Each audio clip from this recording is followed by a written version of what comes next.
In this video, I'm going to teach you how to pay Emirates Islamic credit card online.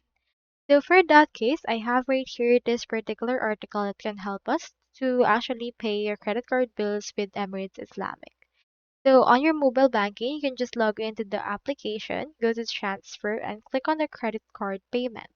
You can choose for existing beneficiary or for a new card payment if you want. For existing, you can just choose a card from the list and enter the amount that you want to pay and enter your PIN. For a new card, just click on the Pay a New Card, enter the name and credit card number, add card details, and wait for 2 hours before making your payment. After that, enter the amount and enter your PIN.